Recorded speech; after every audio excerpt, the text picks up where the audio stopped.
veteran writer, CEO, and founder of Mom Is Always Right Media Incorporated, Marino, had her work first published at the age of 15, not bad. Which was when she realized she had a knack for the written word. Let's help me welcome Juleen Marino.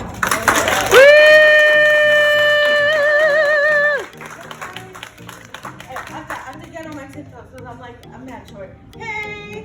Alright, so do we have any moms in the room? Yes. Moms, right? And you ever walk around, like I moved to California from a rough neighborhood. So they had this game called Knockdown, right? Where the ne'er-do-well would walk up to a stranger, pow, put them on the ground. If they got up again, pow, get up again. And I realized from 2018 till like before that, I would have been terrible at this game because I would just keep getting up and dare someone to hit me again. I wouldn't move. I'll just be there, the immovable rock. Go ahead. I'm up again. Hit me again. What's up? But I realized November 11th, 2019, that sometimes you gotta move. You gotta figure out how to work with what you got. Because some of the ways you define yourself are just, they work for a while until they don't. So here's my story. For a while, like she said, I was published for the first time when I was 15 years old, and I was a veteran, and I came home. You know, I had some issues that I really couldn't quite put a finger on, because look, mental health, we don't talk about that. Autism, we don't talk about that. We don't talk about any of that. You got a problem that you just can't quite put your finger on. You wanna cry. There's no crying in boot camp. There's no crying in the military. There's no, when you get out and you're getting ready to go home, it's here's your sea bag, here's your ticket home. Good luck, Moreno. Have a nice life. But we don't talk about that. And it's not just the military that didn't talk about it when I was there. When I came home, nobody talked about it either because I use the word enculturated. We are enculturated to pretend that these issues do not exist. So I was at home lost because I didn't know enough to get out of the rain. I didn't know enough to swerve. It's not put your big girl boots on and finish up this. Put your big girl boots on and finish up that. You don't have time to deal with this here. You gotta put your boots on and go deal with this. And that is how I moved through my obstacles, my trauma, my everything. Can't think about that right now. I put my big girl boots on and move. But then one day, I had 2 kids. I was raised to work hard. These are the things I was taught to value. You know, shout out to my grandmother right here. Right here. Yeah. You know, she touched my knees and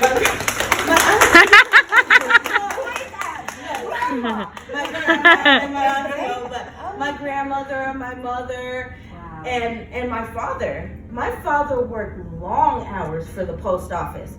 I've seen my mother work 2 jobs, come home, pass out, get up and do it again. My 2 parents would switch off. One would be at work, one would be home. The other would be at work, the other would be at home. And this is what I saw every single day. So this is what I thought, in order to have value, I have to push myself to the upper limit of my sanity, no matter what. So I came home from the military, I found out I was pregnant, and I was like, oh man, what am I gonna do? So I had child number 2, and I found myself working 2 jobs. I said, you know what? I'm gonna get an education because I was raised to value God, family, and education. Everything falls into line. I had 2 jobs. I went to college. I worked a 19 credit semester and graduated with a 3.8 GPA. Now, how many of those hours did I spend with my kids? None. My mom would pick my kids up, take them to the daycare. I'd get off work, I'd pick up my kids, I'd spend a couple hours with them, pass out, get up, go to school, do it again, rinse, repeat. I miss birthdays. People want to know what the cost of success is, and 3 years ago I would have said, birthdays, ballet recitals, football games, basketball games, and people think I don't think about them. I remember every single one because I wanted to be there. But I didn't. One day, it all caught up to me. I went to school, and I get off my second job, I get up, I go to class, I'm sitting on a stool in my bio lab, and then I fell asleep. Fell on the floor and did not wake up. It's a true story. Yeah, true story. That's my sister right there. Shout out to Reese Darko and Auntie O. So, passed out. And this is how I valued myself. This is what I define myself as. I'm a strong, independent woman. I don't need anybody. The boy's dad is gone and I don't care because I didn't need him to begin with. I work 2 jobs. I support myself. I take care of my family. But do you though? Because you know what? Until I started working for myself, I did not get to attend my children's things. So, cut to 2020, when Mom is Always Right Media is born. Here's what happened. Let me tell you a story. November 11th, 2019, I'm working 15-hour days driving buses, okay? I drove a bus for Cal Poly, I drive the limo bus here, because the greatest shock to me moving here was the cost of living. I went from paying $11.75 for an apartment, 4-bedroom, to realizing that wouldn't even get me a studio here. So I worked, and November 11th, 2019, I will never forget it because I was hit by a drunk driver. Yep. I defined all my accomplishments by the sheer physicality of the way I could test my body. And you know the ones, because I was the one. I get in the gym selfie. I'm about to hit that 215 pound today. Leg day, get it, right? I define my accomplishments and success by how far I can push myself. 22 miles on the bike today. I get 1 more mile. I gotta push it 1 more mile. I was halfway, 1 more mile. I got hit by a drunk driver and needed help to toilet myself because I woke up. I said I was not gonna cry, but I woke up and suddenly my right leg went numb. I could feel it was tingling. The left one felt it was on fire. And then my husband had to carry me to the restroom. Suddenly, every way I defined myself was gone. I lost everything. I couldn't drive the bus anymore. That was the job that I supported myself. I couldn't drive my limo bus. I couldn't support myself. I couldn't push myself to the upper limit. The things that I felt made life worth living. Backpacking, pushing my body, jumping off things, surfing. These are the things that I thought made me worth something. But as I slowed down, Dr. Shayna said, life will slow you down. You gotta slow down or life will slow you down. So as I slowed down, I started noticing things. I got to attend things for my kids. I stopped missing football games. I stopped missing birthday parties and started organizing them. I started spending time, and my life became richer for it. And it was hard to get from one place to another. That's hard. Growth is hard. If it doesn't hurt, you're not doing it right. I used to sit by my table in this one chair, and it just hurt too much to stand up. I had 3 discs that ballooned out because of this accident, and it was pushing on my nerves. And then I was just too depressed. Like, standing up and having life tell me what I couldn't do anymore, I just couldn't do it. And you know, it took me a while to accept that this is the body I got now. I gained weight. And you know, my blood pressure rose and fell, and I had other problems, knee problems, on top of the problems I got. And then I just couldn't look myself in the mirror. From 2020 to 2021, I refused to look at myself in the mirror. I wouldn't do my makeup. I wouldn't get dressed because I couldn't fit into my clothes. I lived in yoga pants and in that one chair next to my kitchen table. That is also a true story, Breezy. It is in fact. But, you know, I decided one day I didn't want to be here anymore. I got my back procedure and I was able to walk on my own. It wasn't to the level that I was used to, but it was different. I had to swerve. So, you know, I don't carry a 25-pound pack on my back anymore. You know, you have to find ways to love things in the body you're in. You know, you have to figure it out because your kids are watching. It's okay to not be okay. It's okay to be down. But then if you can look up a boxer set, then you can get up. But it's not enough to simply get up.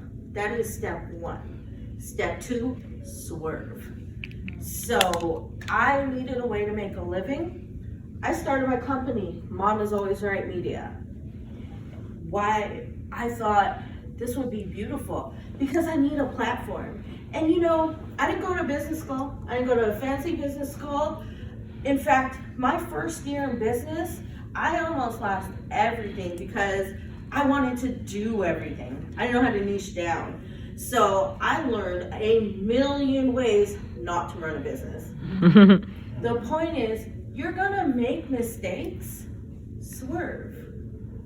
And you know, you're doing fine. You know, relax.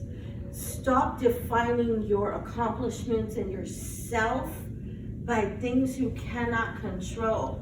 That's your body. Love the body you're in. You can't walk, you can't jump, you can't run anymore. That's cool. You're still going to the same place. You're just doing it a different way. You can't, you know, you can still do the things you love. You have to make accommodations for yourself. I used to be upset when I couldn't go places and there were no accommodations made for me. But I can't expect people to look at me and accommodate me if I cannot even accept that this is the body I have. I cannot lift things anymore, and that's okay. Because you know what? Excuse me, can you help me pick this up? Or you can drag it and put it on a pallet. Accommodations.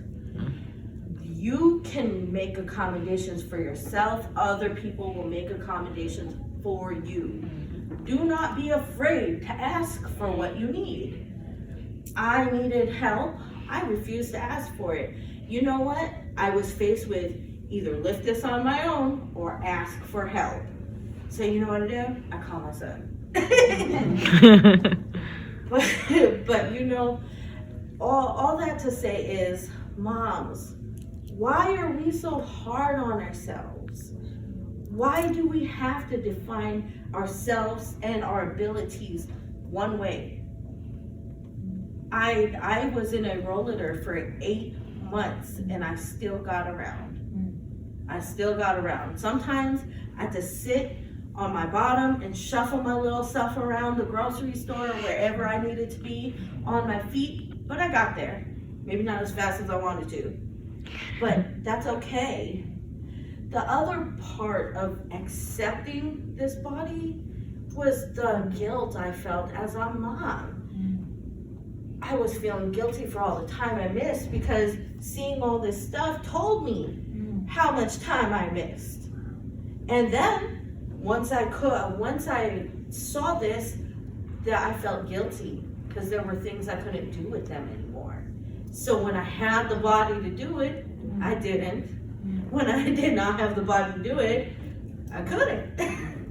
So I started to feel guilty. And you know, moms, we are the harshest critics of each other. We have got to give ourselves a break. You know, dads get all the credit. You ever go online and they're like, the dad's combing the daughter's hair and they're like, best dad ever! Yeah! Or the dad's just kind of hanging out, or the dad does something crazy like hang his baby on the back of the chair in the little infant carrier, and she goes, I do not believe this dude just did this. And the comments, well, at least he shows up. At least he spends time with the baby. But let the mom do that. We do not get that grace. I'll be combing the hair. You shouldn't be using that kind of comb. You feed the baby? Is that organic? You give yourself a break. We constantly ask ourselves, how are we doing? You know, how are we doing? Am I doing this wrong? Am I raising them right? We ask ourselves, is what I'm doing going to cause trauma to my children? What is wrong with me? I can't take my kids to play basketball. I cannot do this. Stop asking yourself why you cannot do things and start telling yourself what you can do. You can be a mom. You can also be a business owner. You can raise your children to be emotionally intelligent. You can be there.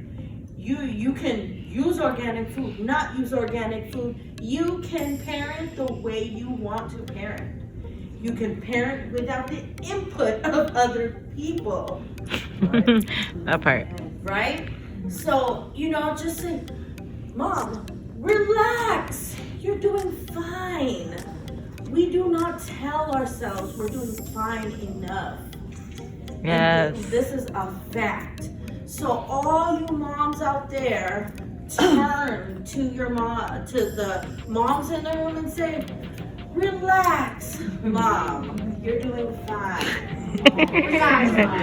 Relax,